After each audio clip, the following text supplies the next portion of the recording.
আসসালামু আলাইকুম রহমতুল্লাহ তাআলা বারাকাতু। বন্ধুরা কেমন আছেন? আশা করি ভালো আছেন। আজকে আপনাদেরকে জানাবো তৌহিদি জনতা কারা। তৌহিদি জনতা কারা আজকে আমাদের এই প্রিয় হুজুরের মুখে দ্বারাই শুনবো আমরা, যে তৌহিদি জনতা কারা। আমরা একটু শুনে যাই।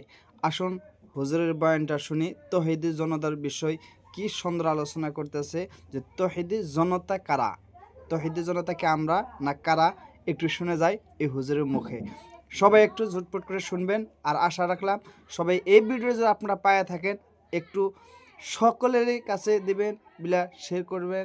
আর সকলে যেন দেখে এই ভিডিওটা একটু আপনারা সকলে সুবিধা করে দিবেন দেখার জন্য। আর আমাদের পাশে থাকবেন বিলা আশা রাখলাম। আসেন তৌহিদি জনতা তৌহিদি জনতা কারা? তখন উঠবে কবর থেকে যারা লাশ তুলি ফুরি ফেলে, ওদের নাম তৌহিদি জনতা। তৌহিদি জনতা কারা? যারা রাস্তার মধ্যে বাঁশ ভাঙ্গি ফেলে। তৌহিদি জনতা কারা? যারা গাছ কাটি ফেলে। তৌহিদি জনতা কারা? যারা আল্লামা শহীদ ফারুকীর সাথে দলিলে না পেরে ছুরি দিয়ে জবে করে দিয়ে দেখে। তৌহিদি জনতা কারা? যারা মব সন্ত্রাসী করে শহীদ রইসুদ্দিনের মতো মানুষকে শহীদ করে দেয়, তাদের নাম তৌহিদি জনতা। এগুলো দেখলে তো ওদের নাম তৌহিদি জনতা। এগুলো জঙ্গি, সন্ত্রাস।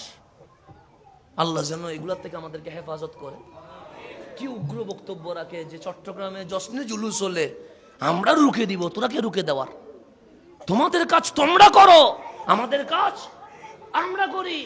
দেখা যাবে কাল হাসরের ময়দানে আল্লাহর সামনে তুমি কেমনে দাঁড়াও আর আমরা কেমনে দাঁড়াই। কথা ঠিক কিনা? আচ্ছা, আমাদের জুলুস হয়েছে কালকে জামিয়া থেকে জিসির মোড় পর্যন্ত। কথা ঠিক না? জামিয়া থেকে জিসির মোড় পর্যন্ত কাউকে কি আঘাত করা হয়েছে? কাউকে গালি দেওয়া হয়েছে? কাউকে ঘুষি মারা হয়েছে? কাউকে বিতর্কিত বা অশ্লীল ভাষায় কিছু বলা হয়েছে? তাহলে আয়োজক কমিটি শৃঙ্খলার কি দিয়েছে? পরিচয় দিয়েছে, প্রমাণ দিয়েছে যে আমরা সভ্য জাতি, আমরা অসভ্য নয়। তো ব্যক্তি যদি কোনো দোষ করে এটা ব্যক্তির হয়, দলের হয় না। কিন্তু জামিয়া থেকে জিসির মোড় পর্যন্ত যদি কোনো বিশৃঙ্খলা দেখা যাইতো তখন এটা ব্যক্তির নয়, দলের হয়ে যেত। কেন? ব্যক্তি সেই দল বড়। কথা ঠিক না? তো দলের মধ্যে শৃঙ্খলা ছিল কি ছিল না? কেউ বলতে পারবে এখানে কোনো সমস্যা হয়েছে? বলতে পারবে না। তাহলে এখানে এসছে দল, তাহলে দলের মধ্যে শৃঙ্খলা আছে। আঞ্জুমান রহমানিয়া আহমদিয়া সুন্নিয়া ট্রাস্ট গৌসিয়া কমিটির ভাইরা এবং সকল আশিকিন মুহিব্বিন যে যে দরবারের হোক আমার নবীর প্রেমে ঐক্যবদ্ধ হয়ে প্রমাণ করেছে আমরা